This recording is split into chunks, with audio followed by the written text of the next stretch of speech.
여러분 축복합니다. 보니까 다들 예뻐 보여요. 멀어서 머니까 예뻐 보여요. 예, 우리 일청년 다슬자매가 지금 11일 날 수술한다고 잡혀 있죠. 그리고 오늘 창원 창인자매 어머니가 오늘 또 급하게 또 응급실을 가셨는데, 우리 지체가 아프고 또 지체 가족 중에 아픈 것들이 우리에게 그냥 상관없는 일이 아니라 같이 중보해 줘야 될 짐으로 다가오기 바랍니다. 이런 짐은 괜찮아요.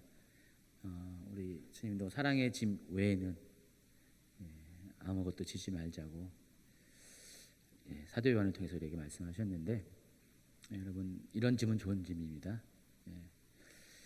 목사님은 이렇게 성도들이 이렇게 여러 가지로 힘든 그런 짐들을 원하든 원치 않든 지게 돼 있어요. 계속해서 어떤 아까 얘기했잖아요.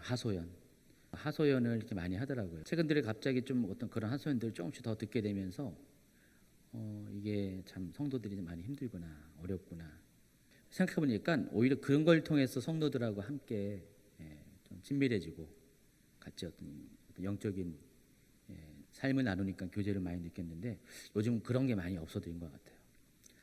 여러분, 하나님께 기도하는 게 부담스럽습니까?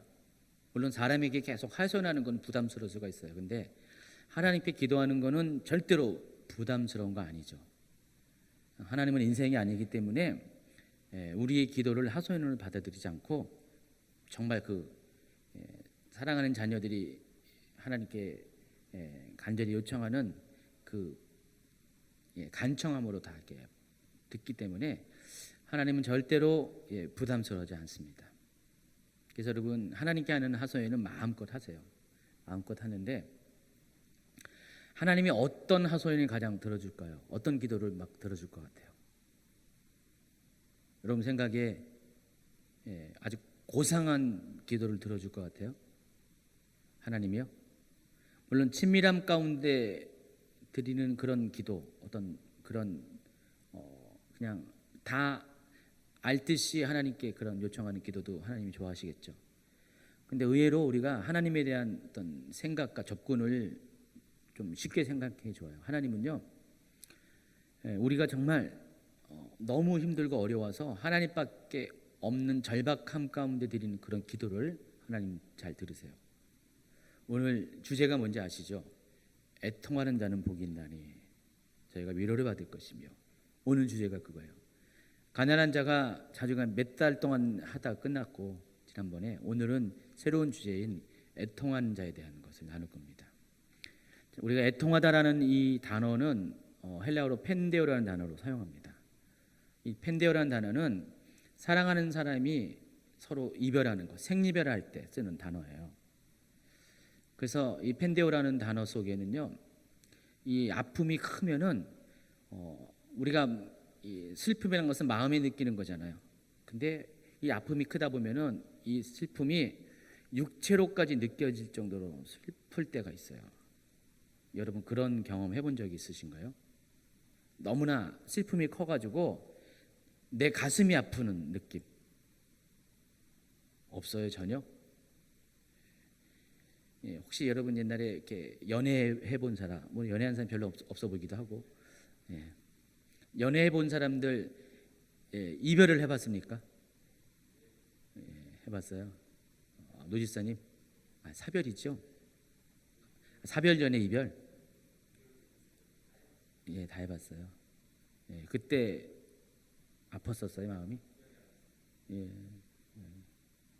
그래요. 얼마큼 아팠어요? 쓰라리고, 그냥 겨우 쓰라렸군요. 쓰라는 것은 여기 마데카솔 바르면 끝나는데 마데카솔로 해결 안 되는 그 어떤 통증, 아픔 이런 것들. 저도 예전에 연애를 많이 했어요. 근데 저는 그때는 그게 아픔보다는 분노가 많았던 것 같아요. 헤어지면은 왜 헤어질까, 그런 분노가 많았었는데 아픔은 별로 못 느낀 것 같아요. 최은영 목사님하고 저랑 연애할 때도 지금은 잘 살고 있지만은 한 번의 헤어짐이 있었어요. 그때 헤어졌다 다시 만났었어요. 예, 비밀인데. 예.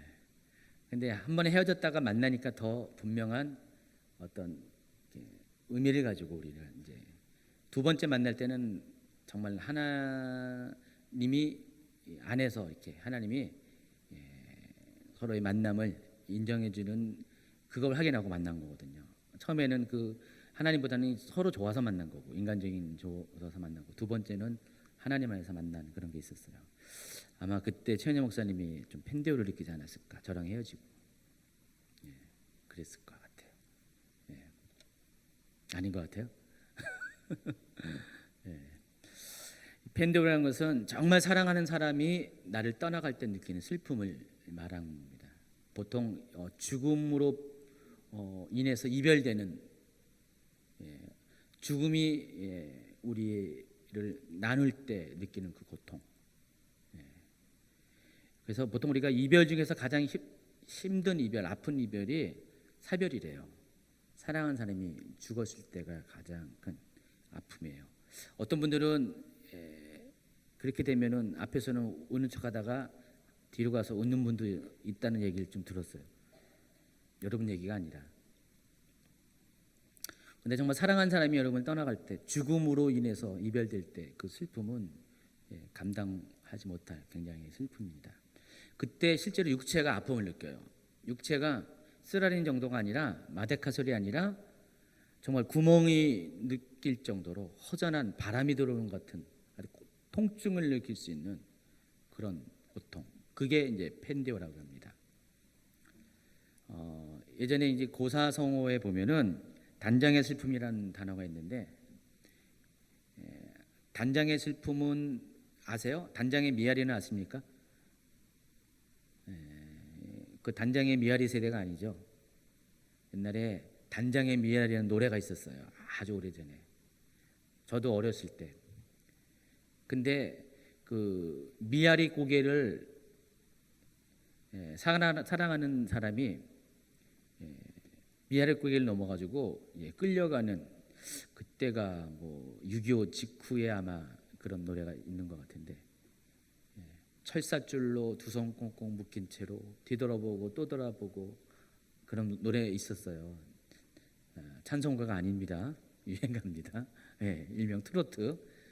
근데 그때 당시에 정말 이렇게 북송되고 막 이럴 때 정말 이렇게 포로로 끌려갈 때 이렇게 철사줄로 묶인 다음에 미아래 고개를 넘어가야지 이제 북으로 가는 거죠.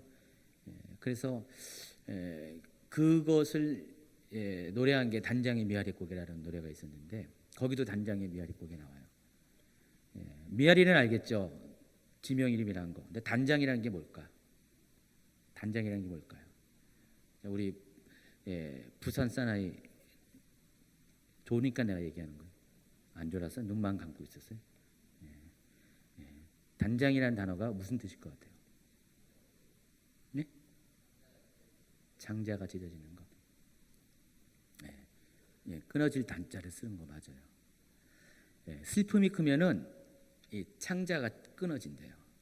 근데 실제로 이게 이제 고사성어에 있는데 옛날에 그 진나라인가요? 여기 보니까 진나라인데 진나라의 한 장수가 그 촉이라는 나라를 이제 정벌하고 이제 돌아가는 길에 원숭이 새끼 한 마리를 그 부하들이 잡았대요.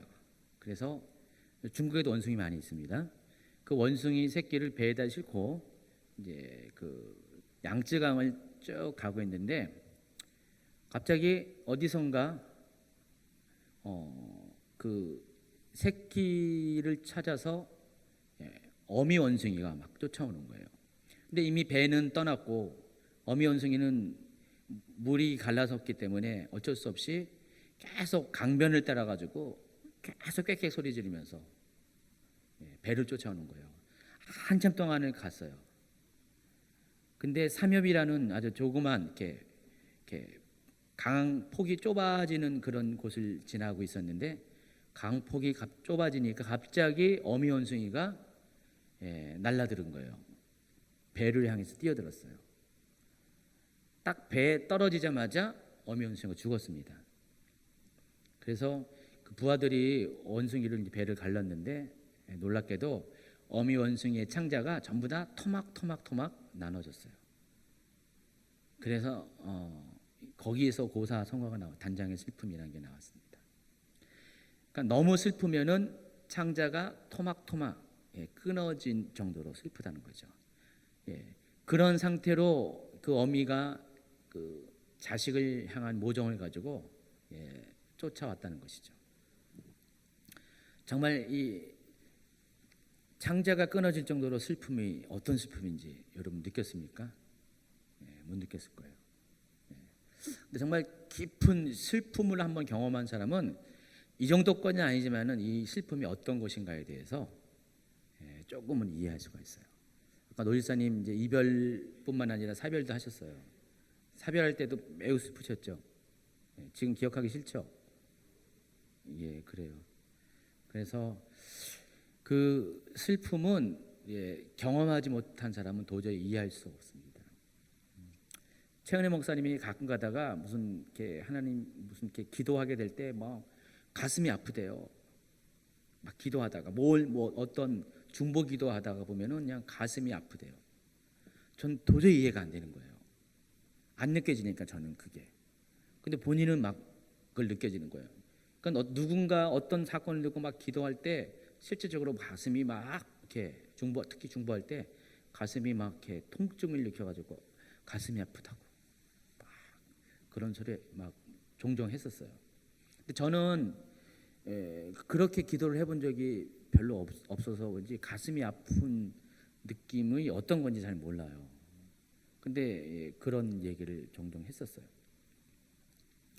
오늘 이제 이 애통한 자 이야기하면서 애통이라는 단어가 헬라어로 펜데오라고 하는데 이 펜데오는 과연 어떤 의미 있는 것인가? 특별히 오늘 주제와 관련돼서 어떤 의미가 있는가? 결론을 먼저 이야기하면은 애통이라는 것은 이 펜데오라는 것은 뭐에 대한 애통이냐면은 죄에 대한 애통을 말하는 것이에요. 우리가 남녀 간의 이별과 어떤 가족 간의 이별로 인한 애통을 말하는 것이 아니라 오늘 성경에서 말하는 이 펜데오는 정말 우리가 우리 안에 있는 죄로 인해서 그만큼 고통을 느낄 수 있는가?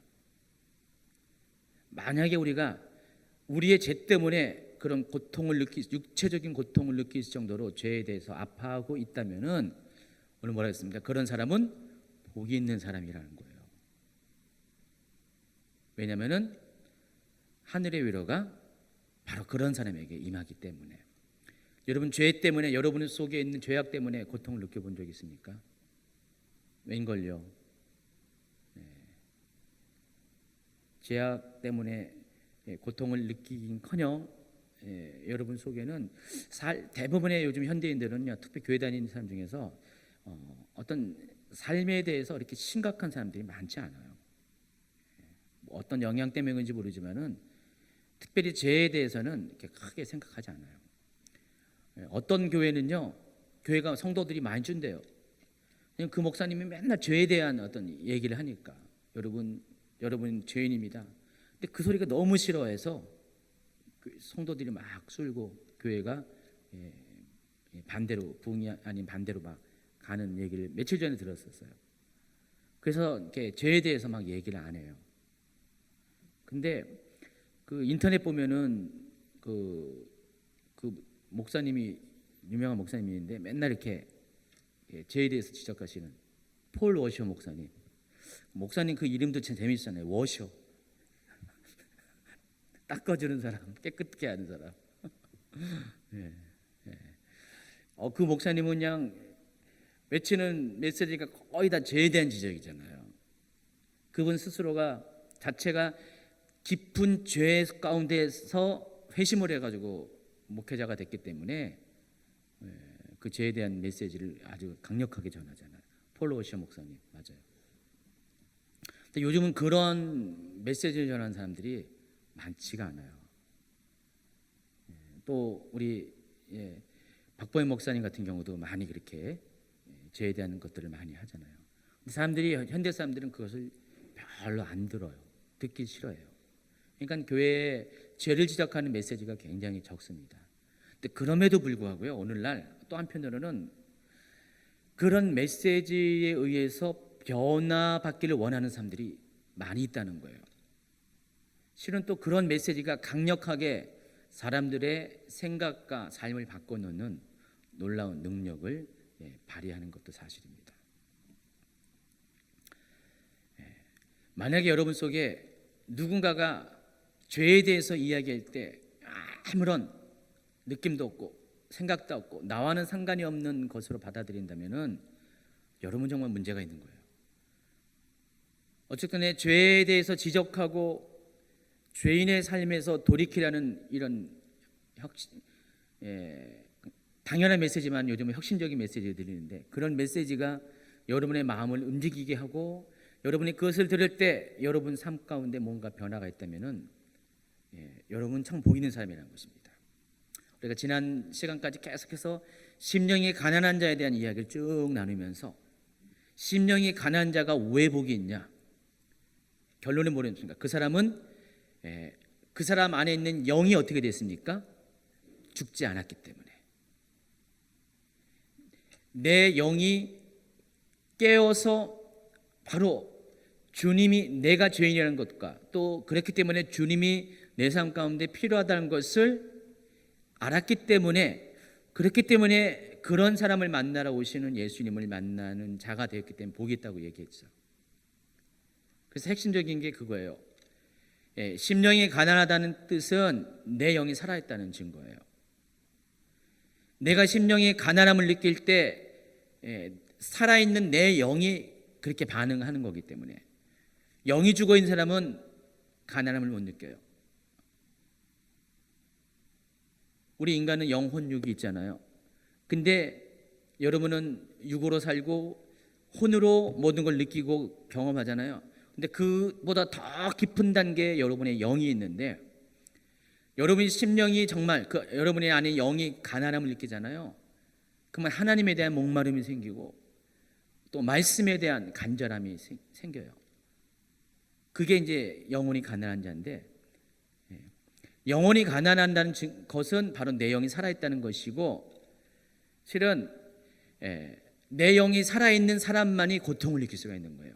이 펜데오는요, 아무나 느끼는 게 아니에요. 특별히 죄에 대한 펜데오는, 애통은 아무나 느끼는 것이 아니라 영혼이 살아있는 사람만이 느끼는 거고, 만약에 여러분이 죄에 대해서 고통을 느낀다, 그럼 여러분이 영혼이 지금 살아있다는 증거라는 것입니다. 죽은 자는 감각이 없어요. 죽은 자는, 내 영이 죽어 있는 사람은 그런 부분에서 전혀 아픔을 느끼지 않는다는 것입니다. 여러분, 예수님 믿으면은요, 곧바로 다가오는 것이 실은 죄에 대한 갈등이에요. 하나님을 알지 못할 때는, 복음을 접하기 전에는 여러분 죄가 죄인지도 몰랐어요. 그냥 그대로 살았어요.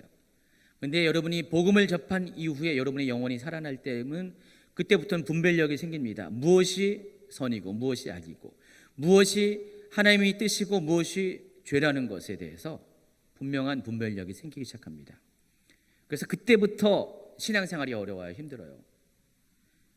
전에는 그냥 마음대로 살아도 양심의 가책을 느끼지 못했는데, 이제는 어떤 행동을 하나 할 때마다 마음이 힘들어요.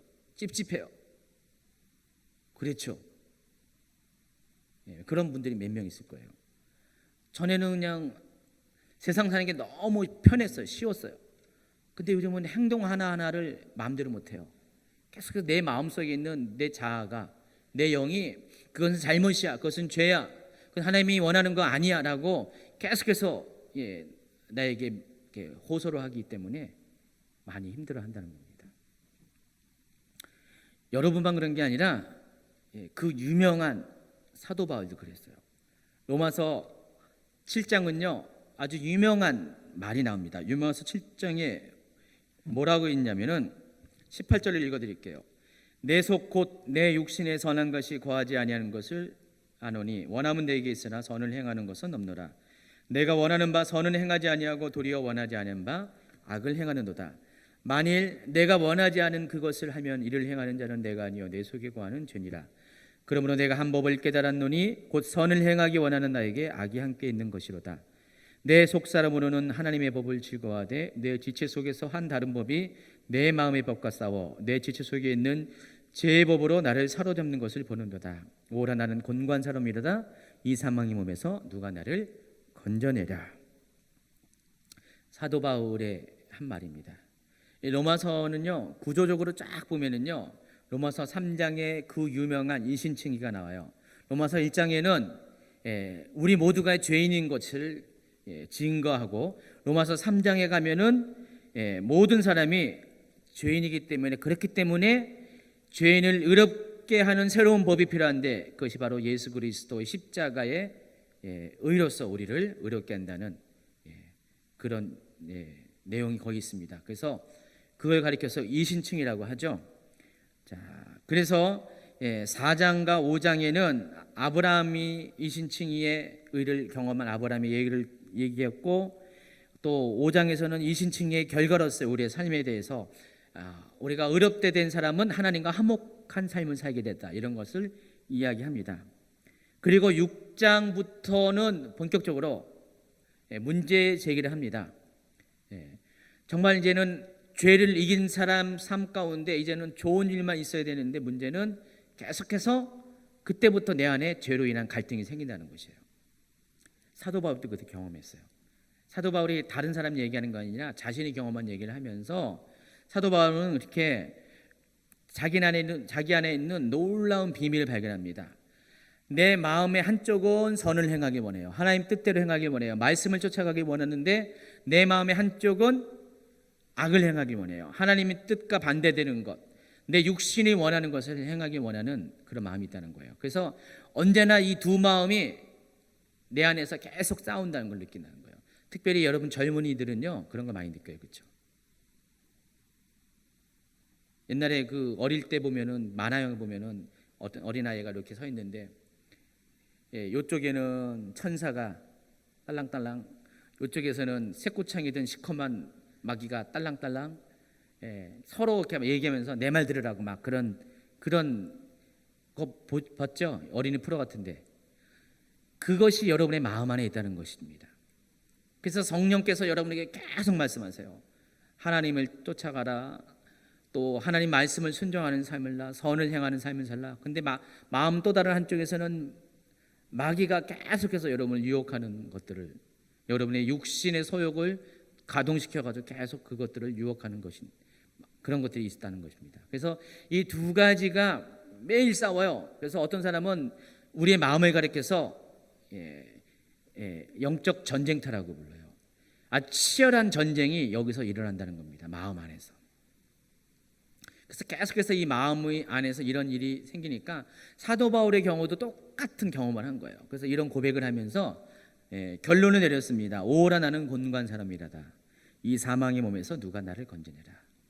여러분, 사도 바울이 이런 탄식을 하게 되기까지는 사도 바울도 지금 이 상태가 사도 바울이 하나님을 모를 때가 아니라, 예수님을 모를 때가 아니라 이미 사도 바울로서, 사도로서의 사명을 잘 감당하고 있을 때예요. 그런 와중에서도 사도 바울조차도 한쪽에는 선을 행하기 원하는 마음, 한쪽에서는 악을 행하기 원하는 마음이 교차해서 이것 때문에 고통을 느낀다는 고백을 하는 것이에요. 그러면서 자기 안에 있는 죄를 발견합니다. 하나의 인격으로 이렇게 고백을 해요. 그래서 자신 안에 있는 죄를 가리켜서 사망의 몸이라고 표현합니다. 이 사망의 몸은 뭐예요? 죽은 시체를 말하죠. 시체. 옛날에 그 로마 시대에는요, 죄인들을 형벌을 내릴 때 여러 가지 형벌의 방법이 있었어요. 여러분, 가장 아주 관대한 형벌이 뭔지 아십니까? 참수. 그때 당시 가장 관대한 형명이 목을 잘라 죽이는 거예요. 몇 초면 끝나잖아요. 근데 여러분이 알고 있는 가장 잔혹한 형벌이 뭔지 아시죠? 십자가형. 십자가는요, 한번 매달리면은 보름 정도를 매달려 있다 죽어요. 굉장히 잔혹한 형벌이죠. 근데 우리에게 잘 알려지지 않은 더 잔혹한 형벌이 있는데, 그게 바로 이 사망의 몸에 우리를 묶는 거예요. 그러니까 죽은 시체와 살아있는 사람을 묶어버립니다. 거기 성전이 있잖아요. 거룩한 성전. 성전이 몸에다가 죽어서 다 썩어진 시체 있죠. 땅속에 붙여있는 그 시체를 꺼내서 살아있는 몸과 딱 서로 밀착시킵니다. 등끼리 묶는 게 아니라 배끼리 묶어요. 그래서 얼굴과 살아있는 사람의 얼굴과 죽어있는 시체의 얼굴이 서로 포개지죠. 이렇게 포개지게 되죠. 이렇게 포개지게 되면 어떻게 돼 있어요? 갑자기 추워요? 소름이 더 끼쳐요? 그런 상태에서 어떻게 합니까? 줄로 묶어버려요. 그럼 어떻게 해요? 자기 힘으로서는 벗어날 수가 없어요. 여러분 죽은 자의 시체를 만져봤습니까? 아주 기분 나쁘게 차갑습니다.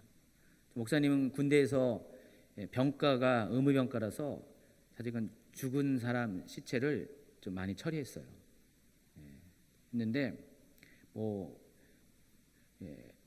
자살해가지고 그냥 죽은 사람, 폭탄 터져가지고 죽은 사람, 그랬었는데 죽은 자의 시체는요 한참 죽은 다음에 시간이 지나면은 아주 창백해져요. 파랗게 되면서 딱 만지면은 정말 이렇게 얼음장 같아요.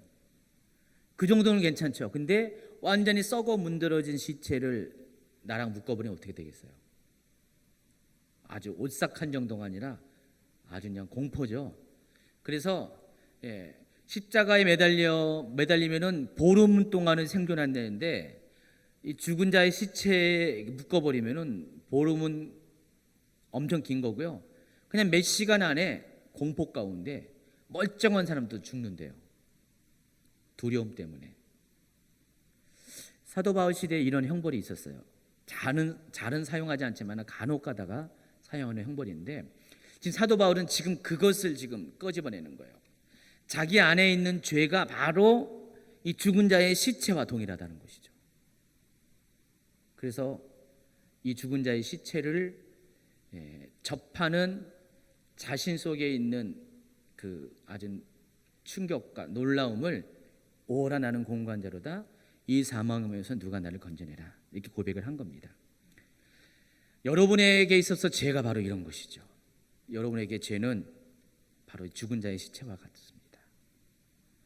여러분이 벗어나고 싶지만은 결코 벗어날 수 없는 누군가 풀어주지 않으면은 이 묶임에서부터 자유할 수 없는 그것이 바로 죄라는 것입니다. 여러분 안에 이렇듯 죄가 있을 때, 죄를 발견할 때 바로 여러분이 취해야 될 행동이 뭔지 아십니까? 오늘 바로 얘기한 애통이라는 것이죠. 애통은요, 애인과 헤어질 때 애통은 물론 해야 되겠지만은 거기에 애통하는 것이 아닙니다.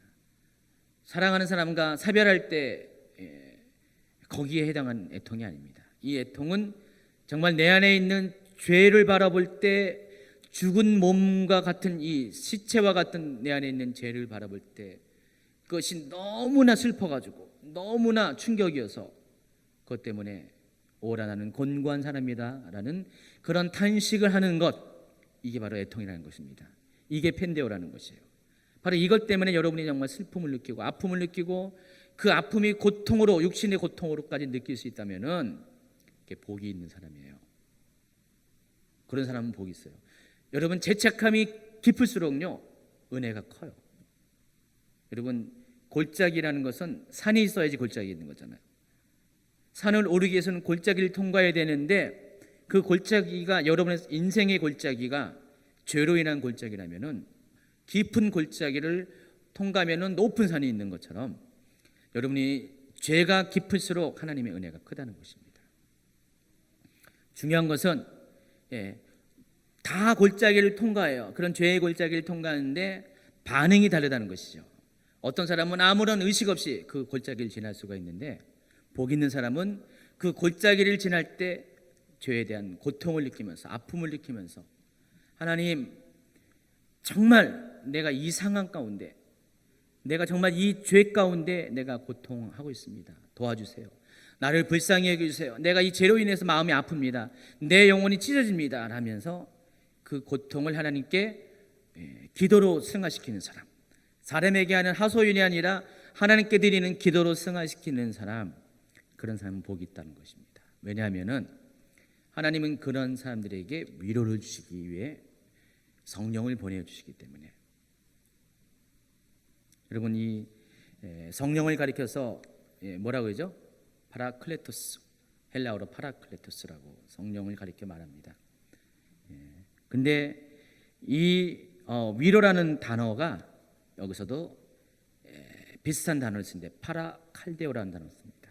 칼레오라는 상황인데, 이 파라칼레오라는 단어는 이 파라라는 단어가 영어의 바위에 해당해요. 문문 옆에.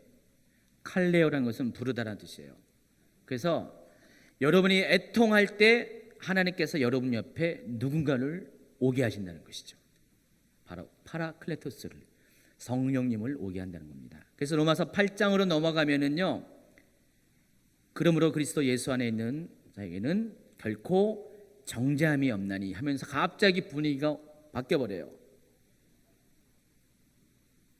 왜 정죄함이 없다고 했습니까? 그리스도 안에 있는 자에게는 성령의 생명의 법이 죄와 사망의 법에서 너희를 자유케 하기 때문에. 지금까지 죄와 사망의 법에서, 그래서 오호라 나는 곤간제로다, 누가 이 사망의 몸에서 건져내라 탄식을 했잖아요. 그러한 상황 가운데서 생명의 성령의 법으로 나아가게 하기 때문에. 전제가 뭐예요? 바로 7장 24절에 있는 그런 애통을 경험한 사람만이, 내 안에 있는 죽은 몸과 같은 죄로 인해서 고통을 느끼고 그것 때문에 하나님께 기도를 한 사람만이 하나님은 예수 그리스도 안에서 생명을 주시고 성령을 보내주셔서 자유케 하신다는 것입니다. 그래서 여러분 속에 위로가 찾아오는 거예요. 성령님이 임하는 거예요. 성령님이 여러분 곁에 오셔가지고 여러분을 격려합니다. 말할 수 없는 탐식으로 여러분을 위해서 하나님께 간구를 하십니다. 8장 20절에 나오죠. 그리고 그때부터는 여러분이 그동안 스스로는 감당할 수 없었던 죄를 감당할 수 있는 성령 안에서의 능력이 생기게 된다는 것입니다. 그전에는 여러분 스스로 죄를 이길 수가 없었어요. 오늘 내가 죄를 지적하는 메시지를 듣고 깨닫고 이것 때문에 아파했어요. 그러지 말아야지 결단했습니다. 근데 가면은 어떻게 해요? 똑같이 습관적인 죄를 반복하잖아요. 여러분 안 그래요? 청년들은 주로 그럴 텐데. 여기 솔직한 자매들은 많이 있는데 남자들, 형제들은 솔직하지 않나 봐요. 여러분 오늘 말씀 듣고 은혜 받았잖아요. 그러면 이제는 똑바로 살아야지, 제대로 살아야지, 말씀대로 살아야지. 딱 집에 가면은 또다시 잘못하고 실수하고 똑같이 죄를 범하잖아요. 근데 이렇듯 펜데오를 경험한 사람에게는 그런 것들이 이제는 더 이상 반복되지 않는다는 것이죠. 그러니까 깊은 아픔을 경험한, 죄로 인해서 슬픔을 경험한 사람에게는 인생이 바뀌어요. 그때부터는 완전히 성령께서 그의 인생을 붙잡아 주시기 때문에 내가 내 육신이 약해서 할 수 없는 그것을 아시는 성령께서 나를 도와주셔서 내가 죄를 이길 수 있도록 도와주신다는 것입니다. 로마서 8장에 있는 모든 얘기가 그런 얘기를 하고 있어요. 그때부터 우리는 죄를 이기는 자, 정말 거룩한 삶을 살 수 있는 사람으로 변화받을 수가 있습니다. 그때부터 우리는 죄를 미워하고 죄인은 사랑할 수 있는 용기가 생기고요. 그때부터 우리 삶 가운데 모든 것이 변화가 있고 부흥이 있게 된다는 것입니다. 역사적으로 기독교의 부흥이 일어나는 모든 곳에는요, 반드시 빠지지 않는 것이 두 가지가 있는데, 죄에 대한 애통이에요. 두 번째, 성령의 강권적인 인재입니다. 기독교 역사상 모든 부흥 있는 그곳은 죄에 대한 애통이 반드시 있었다는 겁니다. 여러분 1905년도에 평양 대부흥운동이라고 있었어요. 혹시 들어보셨나요? 한국당 평양에 놀랍게 하나님이 역사하셔가지고 평양 전체가 완전히 회심해가지고요, 그냥 기독교 도시가 돼버리는 그런 역사가 있는데, 그때부터 평양을 가리켜서 동방의 예루살렘이라고 부른 거예요. 근데 그 평양의 부흥운동이 있기 전에 1904년에 원산에서도 한번 부흥운동이 있었습니다. 근데 원산에서 선교사들이 모여서 기도할 때 하나님께서 회개의 영을 보내주셔가지고, 그 회개로 말미암아 모인 사람들이 하나님 앞에 통성자복하면서 그들이 점점 모여가지고 자그마한 부흥이 있었고, 이듬해인 1905년에 평양의 장대현교회에서 길선주 목사, 그땐 장로였죠, 그분이 자신의 죄를 공개 자백을 합니다. 성도들 앞에 사경회 때, 부흥회 때 공개 자백합니다. 성도님들, 내가 하나님 앞에서 이러한 죄를 저질렀습니다. 그 죄가 뭐냐면은 죽은 친구의 재산을 가로챈 죄가 있었어요. 그걸 공개 자백을 했어요. 막 울면서 자백했습니다. 그랬더니 그게 발단이 돼가지고, 장로님만 그런 게 아닙니다, 저도 그랬습니다 하면서 또 다른 사람이 죄를 자백하고, 계속 이 죄를 자백하는 것들이 막 번진 거예요. 그때부터 부흥회가 갑자기 죄에 대해서 고백하고 대성통곡하고 막 기도하는 자리로 바뀌었습니다. 그래서 그것이 시발점이 돼가지고 평양 대부흥 운동이 일어났어요. 성령께서 역사하셔가지고요, 오죽하면은 시장이 멈췄습니다. 평양에 있는 여기 요즘 말하면 롯데마트가 문을 닫아버렸어요. 손님이 없으니까. 학교가 수업을 중지했어요. 학생들이 교회에서 부흥에 참석하느라고 안 오니까 평양 시내가 완전히 올수도했어요. 그래서 그것을 가리켜서 평양 대부흥 운동이라고 합니다. 그 평양 대부흥 운동이 오늘날 한국 교회 부흥을 있게 하는 아주 기초적인 것이거든요. 바로 거기에도 죄에 대한 애통이 있었다는 것입니다. 세계 모든 부흥의 현장은 빠짐없이 이런 것들이 있었어요. 이것은 그런 교회 부흥을 연구하는 그 기독교 역사학자들이 다 증언하는 것입니다. 그렇기 때문에 이 애통은 정말 부흥을 가져오게 하는 놀라운 능력이 됩니다. 여러분, 이제 심령이 가난한 자를 통과하고 이제 애통한 자가 되어서 하나님께서 여러분을 점점 온전한 자로 만들어 가게 되는데, 이런 단계들은 필수적으로 우리가 겪어야 될 단계라는 것입니다. 오전 설교 시간에 뭐라 그랬어요? 우리에게 이 테바는 하나님께서 믿음의 결단을 한 사람에게는 반드시 통과해야 되는 그런 하나님의 시험의 장소라고 한 것처럼, 믿는 자에게는 반드시 먼저 이 애통이 있어야 된다는 것입니다. 심령의 가난함을 경험해야 되고, 그 다음 단계로 죄에 대한 애통이 있어야지만 우리가 다음 단계로 나아갈 수가 있어요. 여러분이 아무리 노력해도 변화받지 않는 이유가 바로 이것이에요. 여러분 안에 죄에 대한 애통의 고백이 없었기 때문에, 죄로 인해서 아파한 그런 경험이 없었기 때문에 그 다음 단계로 나아갈 수가 없는 것이에요. 아마 제가 오늘 이런 말을 할 때 동의하는 사람이 있을 거예요. 동감하는 사람이 있을 거예요. 맞아요, 목사님, 내가 그랬어요. 그러나 여전히 그것이 뭔지를 모르는 분도 있을 것이에요. 상황과 경험이 다 달라도 성경이 말하는 것은 분명히 죄에 대한 우리의 인식이 이처럼 정말 펜데오를 느낄 정도로 죄에 대해서 우리가 아픔을 느끼는 것이 복이 있는 사람이라는 것입니다.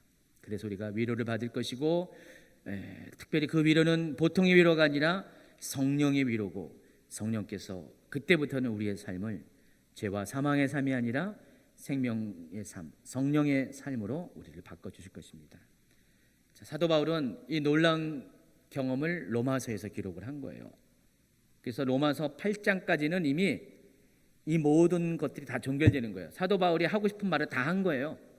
로마서 9장, 10장, 11장 쭉 나가면서 다른 얘기하는 거예요. 9장, 10장, 11절은 이스라엘의 구원에 관한 얘기하고, 12장부터는 구원받은 자의 삶, 성령 받은 사람의 삶이 어떤 것인가를 다룬 거고, 그냥 어떤 우리가 하나님 안에서 변화받은 모든 신학적인 주제들은 8장까지가 다 끝난 거예요. 로마서 8장까지. 근데 핵심이 바로 애통을 통해서 우리가 성령을 경험하는 것이 결국은 신학적으로 우리가 온전한 자가 되는 모든 것의 완성이라는 것입니다. 그래서 오늘 말을 마칩니다. 두 가지 꼭 기억하시기 바랍니다. 첫 번째 뭐라고요?